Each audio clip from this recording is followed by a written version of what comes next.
Wondering what's happening. There are multiple parrots on the field. One almost landed on the umpire. They almost landed on the foul screen. Just gorgeous birds making their presence felt.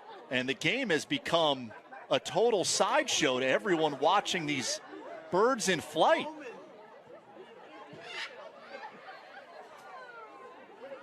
Yeah, I'm not. Oh! One just landed on the umpires, the home plate umpire, Chad Steers.